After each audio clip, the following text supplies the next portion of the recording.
Hello, everyone. Welcome to our Accelerate session for manufacturing. Today, I'm going to talk about how to improve overall quality and manufacturing shop floor efficiency with AI. As part of this, we also have our partners here. But before I go there, I want to quickly talk about what are the common use cases our customers are interested, because this comes under the umbrella of use cases. We call it as Industry 4.0 or smart manufacturing. There's a whole bunch of use cases which are highly interesting for our customers around Industry 4.0. We have broken this down by different types of analytics with AI and ML. It could be descriptive analytics like common dashboards and KPIs expected by manufacturing, like OEE, yield, cycle time, throughput, things like that. Again, I think this has huge implications for leveraging AI, even though it is dashboarding. This is large volume of data coming in from assets and from IT systems. Human mind comprehending that beyond certain level of variables is very difficult. That's why AI becomes so super important, even though it is dashboarding capability. Rest of the capabilities are analytics expected by the customers. We broke it into diagnostic analytics. Something has gone wrong in a plant floor, unplanned downtime, or there is a quality issue, or there is a drop in OEE. Customers would love to understand why it is going on, or what they call it as root cause analysis. Even here, AI becomes extremely essential given the volume of data. And the rest of the use cases all fall in the realm of predictive and prescriptive analytics, pretty much leveraging AI to do common use cases like maintenance, quality control, to do predictive maintenance and predictive quality. These are all the categories of use cases which our customers are interested as part of improving the shop floor efficiency. Having said that, the most important aspects for a customer to be successful in this journey is setting up a scalable data foundation, because this becomes extremely important because there are variety of data as needed for customers to get deeper insights and streamline production. One of the data types is IT data coming in from popular IT systems. It could be ERP system, MRP system, maintenance system, quality control system. In addition to that, we also have to bring in a very scalable fashion and also in a contextualized fashion OT data. This is time series data coming in from assets, which could be mobile or immobile assets in a plant floor, and which is generating time series data, pretty large volume of data. And this has to be understood. This also has to be brought into a scalable data foundation. And sometimes, not necessarily always, there could be expectation to understand contextualized third-party data as well, like weather, traffic information.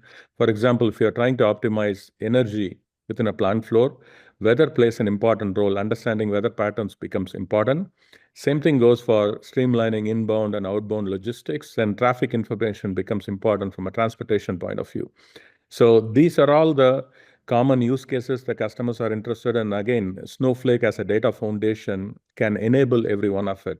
Having said that, I want to quickly talk about the best practice we have set up for accomplishing this Industry 4. Here again, if we build it up a little bit, I think this is perfect. The best practice approach we have adopted for accomplishing this Industry 4.0 journey and also bringing in this data into a Snowflake in a scalable fashion, this is the template we have adopted. It's called as collect, connect, store, analyze, and operate. Basically, you have to set up a data foundation and collect the data from a plant floor. It can come in from IT sources, it can come in from OT sources. It has to be contextualized at the edge. So that way, you know the unit of measure, you know the plant hierarchy, asset model, every one of it is taken care at the edge. And that is published with zero coding into cloud environment. And again, as part of this journey, you need to establish connectivity. So you should be able to understand every possible protocols. The machines are talking to each other. There are 300 plus protocols with which machines talk to each other, like OPC-UA, Modbus, MT Connect. So, and again, I think every one of it has to be made sense. And in a zero coding fashion, you should publish this to the cloud environment without bringing the network down. Again, this is where edge-driven, publish by exception, MQTT-based approach plays a key role. And once this data leaves the plant floor, there has to be a mechanism to store this by preserving the contextualization, or even if you want to call unified namespace, that has to be preserved in a data foundation environment like Snowflake. Once the data is in place, we have all the AI, LLM tools available to analyze the data with our Cortex portfolio. You can understand the data, contextualize the data, get deeper insights, and with which you can streamline your production environment, get savings as part of your use cases, whatever you are interested in. Obviously, as part of the journey, if you are getting deeper insights, you can always go back and adjust the planned process parameters by publishing this data back to the edge as well. So it's not just northbound, it includes southbound also. The data can go from cloud into the edge or a plant floor environment to streamlining production. All of this becomes important as part of the Industry 4.0 journey. This is why I'm excited to introduce our partner, HighByte. I want to introduce quickly the founder and the Chief Product Officer, John Harrington, who's here with us, along with Jeff Schroeder, who's our product manager for HighByte. HighByte is one of the best-in-class manufacturing data ops platform, which can enable this construction of UNS, Unified Namespace, from the plant floor into a cloud environment like Snowflake in a streamlined fashion at the highest possible efficiency, highest possible fidelity, lowest possible cost, and taking care of every possible protocols at the edge and different connectivity challenges you might have, either live connection into an asset or an historical data source like historians. You can bring the data in a scalable fashion into Snowflake to run AI and ML-based analytics, with which I'm going to hand it over to John and Jeff to take it away. Thanks, Pugal. Really appreciate that you invited us to this, and looking forward to this conversation. So just to give a little bit of background on HighByte, HighByte's a software company focused on industrial DataOps. That's a curation of data before it lands in Snowflake. So how, as Pugal said, do we collect it and contextualize it and then land it in Snowflake? And how do we do that at scale? To date, HighByte has customers across 24 different countries. We have over 400 sites deployed, and our customer base really spans the industrial or the manufacturing sub-industries. Everyone from automotive OEMs and industrial products companies to consumer products companies, food and beverage, med device and pharmaceuticals, pulp and paper, mining and metals, and then finally oil and gas and power and utilities. So really wide range of industrial companies. But what HighByte knows really well is industrial data. Our team comes from that industry. We've known it for many, many years. And I want to start off by talking about where the challenges are. So as we all know, and Pugal just talked about, AI has tremendous potential for manufacturing. Ultimately, in manufacturing, we're not just doing AI for AI's sake. We're trying to drive faster, better business decisions. And within manufacturing, it's all about increasing yield and reducing costs. And Pugal talked about a number of use cases. These are the ones that we commonly see, which is very common to what Pugal's list does. So anything from operations, quality, maintenance, production, supply chain, design, engineering. How do we get access to that data and put it to use and do it quickly and easily? Well, the challenge is, in order to use AI, you need to feed it data. And it's not just data. It needs to be usable data. It needs to be consistent. It needs to scale across our enterprise. We need to be able to maintain all these data pipelines. We need high quality and observable data, and we need to govern it. That's really what industrial DataOps is focused around. So where are the challenges? When you look in your factories, you're going to uncover that it's not just about connecting one data system. There is a manufacturing execution system in almost every factory. So you can get access to the data in the MES. There may be historians available. But what you're going to find is those aren't the only sources on the factory floor. And there's a heck of a lot more data out there. And the key is, how can we pull that data together? Now, that could be from machinery. It could be from cameras. It could be from other databases, quality systems, right on the factory floor, AGVs, automated guided vehicles. Lots of different data sets, sensors that were put out there, weather information, environmental information. How do we pull all that data together? And of course, you're seeing here lots of different lines going up to Snowflake. That becomes challenging to maintain, to establish, and then set up. But this isn't just about a connectivity challenge. We also see it as a contextualization challenge. So you look at the payload on the right-hand side, it says enterprise scale. And you read through there, that's a well-defined payload for something like predictive asset maintenance. Now, if that was in Snowflake in a table in a row for each, every second or every 10 seconds, you're collecting this data, this would be a great data set to apply AI to. The challenge is that in many of our factories, and in almost all factories that I've seen, the data looks more like the column on the left. So we get access to the data, but we have some PLC data points. They're hard to understand. They have no context to them. We don't know how they relate to a temp sensor that was put out there and how it then relates to our CMMS system. So the key is being able to create these data sets and do it at scale. The third piece is, how do we standardize and normalize? Because the challenge is, not only is each pump different and each line different, but each site is different. And so as the sites have different systems and different setups, we need to standardize that data, standardize the assets, standardize the line metrics, and standardize the data across the different sites and normalize that so that when it lands in Snowflake, it's very easy to run analytics across all of our sites, across all similar assets or all similar lines, so that we can really drive value for our business. Because at the end of the day, AI needs data, and it needs a lot of data.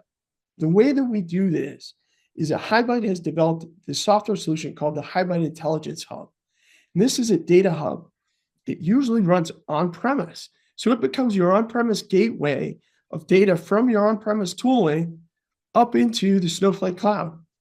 Essentially, you could think of it as an industrial ETL pipelining tool. It enables you to pull all that industrial data together.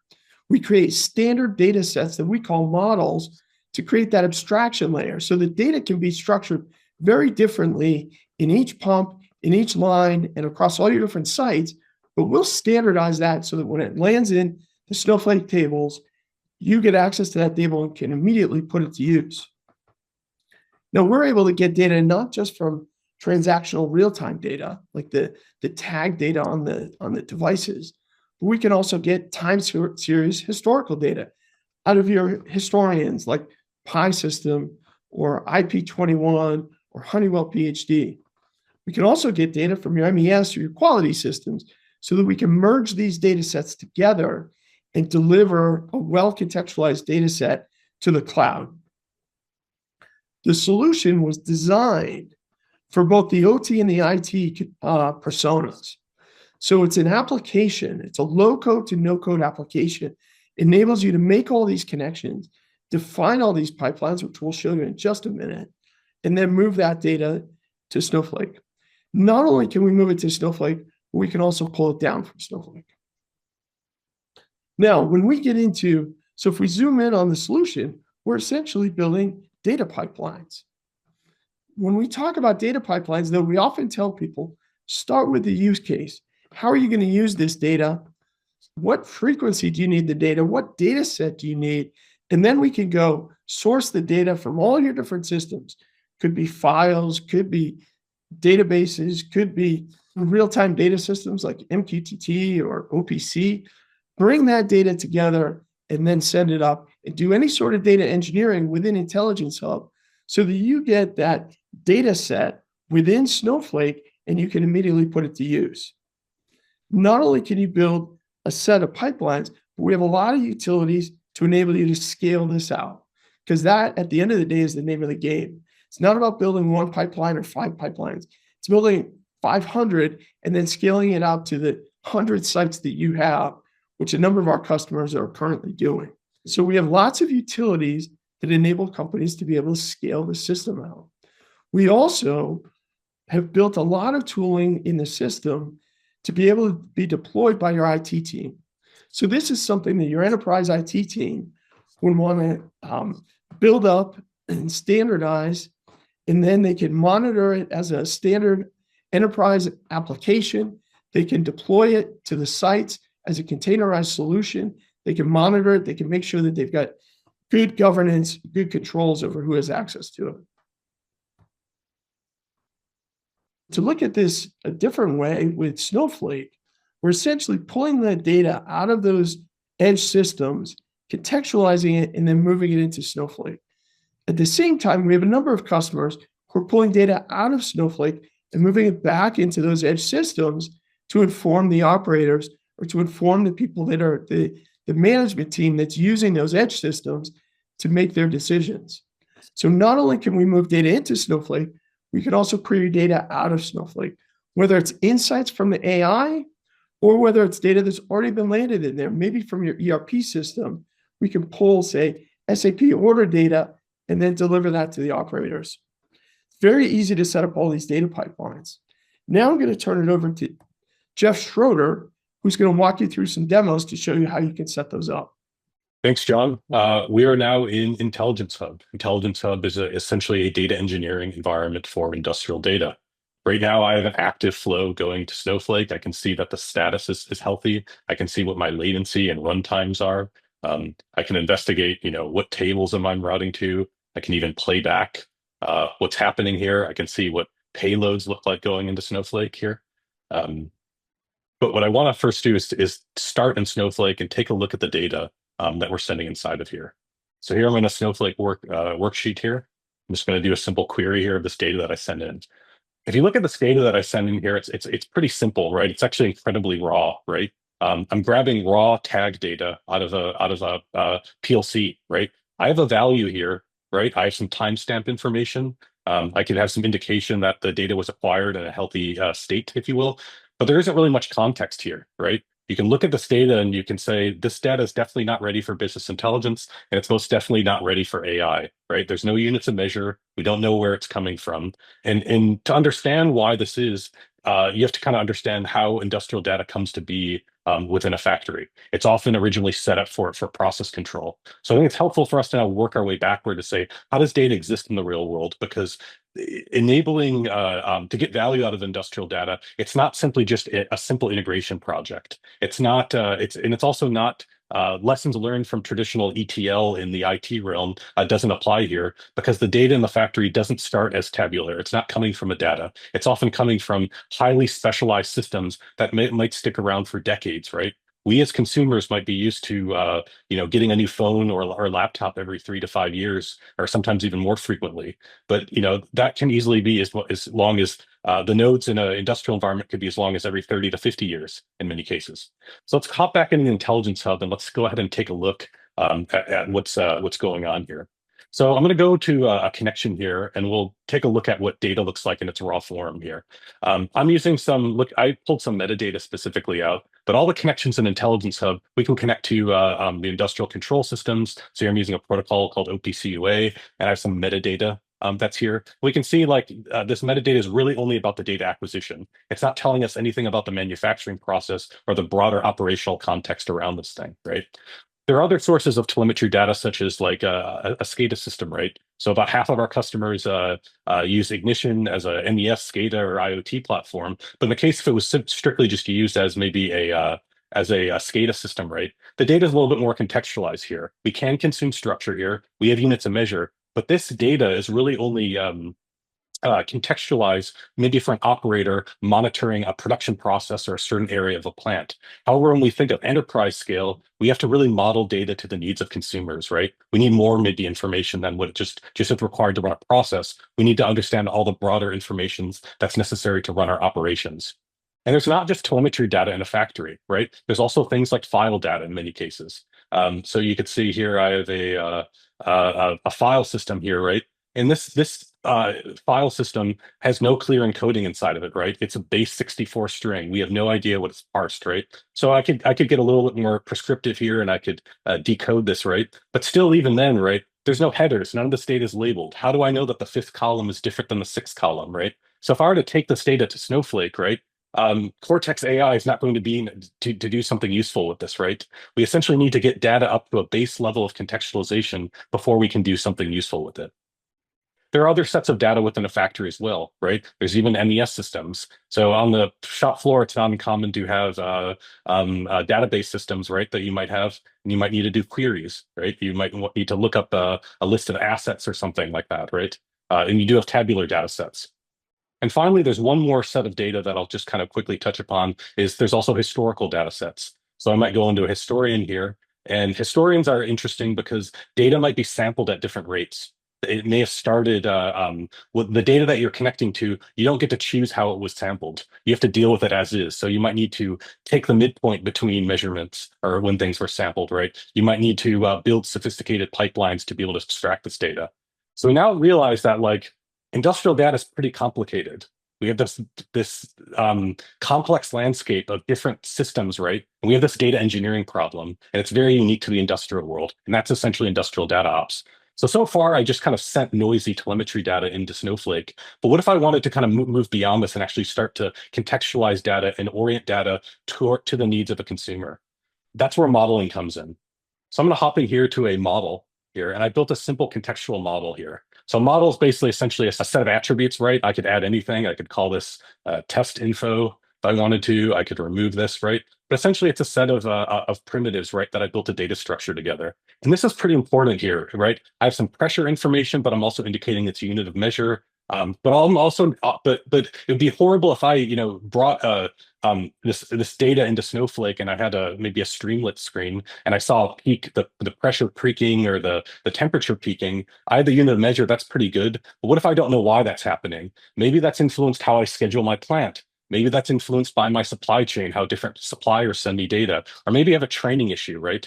So it makes sense to often enrich data with a broader set. So not just telemetry data, but also enriching it with the transactional data. So let's go ahead and put this model to use real quick.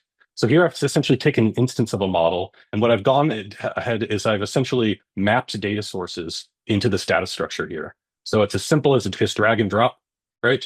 I can go to a data source and simply associate that in place here.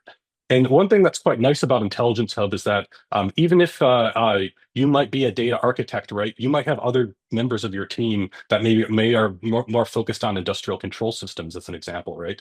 They just as easily can work with data structures, right? So if they don't know how to parse a data structure, right, Intelligence Hub, as data is brought in, it's immediately broken up as configurable objects, right?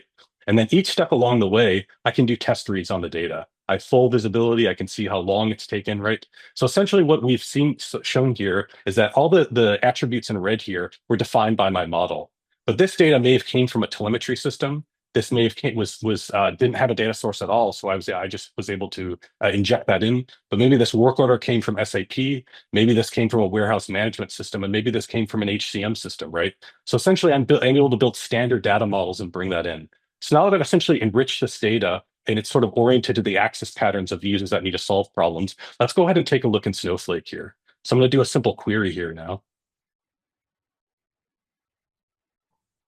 So now we can see that we have some additional attributes, right? We can do some interesting querying, right? We can do aggregate queries. I'm going to move to this next one here, where essentially I want to say, what is the average temperature running by operator, right? Maybe a certain persona is not, a certain individual is not trained correctly, right? And we're targeting a process too high.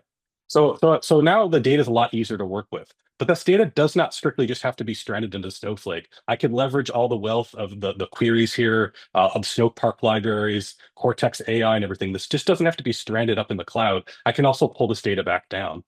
So if I go to Intelligence Hub here, I can go to the query here. We have a built-in SQL query engine here. And this same query, I'm able to pull down directly to the edge here. So you can see that I have this payload running here. And maybe I'm publishing this to an MQTT broker, and I can see this data that's continuously updated. So maybe a dashboard or some sort of system on the plant floor is reading this information in real time. So in other words, we have edge to cloud and cloud to edge and back, essentially. So one last thing that we'll go ahead and close things out with is how to really model towards actually solving problems here. And so I've built a simple production model here. And a lot of times in discrete manufacturing, or really even in process manufacturing, you're often starting with source inventory and you're consuming from it. You have serialized inventory. You want to know how much you consume from the inventory, and then you're producing into some sort of finished inventory or maybe work in progress, right? So I built a simple model here where I'm indicating what inventory am I pulling from, how much am I consuming, which work order is this, where is this located in the plant, which operator, which unit of measure and such. So I'm going to go ahead and hop into a simple example here. And I've already gone ahead and mapped a lot of these data sources here, right? And this is just enough for a single asset, right? But one thing I really want to impress upon here is that this data in this model is not just coming from a single data source, right, I'm actually blending data sources, right? I'm getting data from both my telemetry data sources like a SCADA or PLCs, but also even my MES, right? Because automation systems aren't actually that smart. They don't have they know that they need to run a routine. They don't know about their broader operational context. So I can see the things here, right? And I can view the payload. But now there's a broader question about, okay, this mapping was kind of tedious, right? And I had to deal with lots of different data sources just to get one use case done, right? And so I'm getting value out of this, but the question is essentially, how do I scale? So I'm going to go back to this model here, and essentially what I've templated this. I often say that industrial data is inconsistent, but it's consistently inconsistent. And what that means, though, is that there's going to be certain patterns to the way that data originates in your factory. Maybe the machines you bought in 2015 look a certain way. Maybe you already have a list of your assets in your asset maintenance solution, or maybe your ERP, right? So if there are source of truths in your enterprise, the Intelligence Hub can lean on those source of truths and inject those as a basis to build configuration. So if you look here, what I have here now is I'm essentially passing in parameters into different connections, right? So I'm looking up data, maybe say in SAP or maybe a database in AWS. I'm taking that as master data and injecting that into the SCADA system and getting back values, injecting that data into the MES system and getting back values. So really quickly, you can now see is I've scaled this out to 3 lines very, very quickly, despite essentially iterating through 6 permutations of data sources, right? So scale is really the name of the game here. So the benefit of this now is that when I bring data into Snowflake here, I have nice, rich contextual data sets for 3 complete lines here, right? And I can do very sophisticated queries by line, or I can start opening up very interesting questions like, how much waste do I have, for example, on press 103? So that concludes the Intelligence Hub. The real takeaway here is that Industrial DataOps is about taking raw industrial data and turning it into information so you can create insights within Snowflake. Thank you, Jeff. That demo was great. And hopefully it showed people the flexibility and the scale and scope that we can pull data from the factory, from all your different systems, and deliver it to Snowflake, as well as pull that data back down.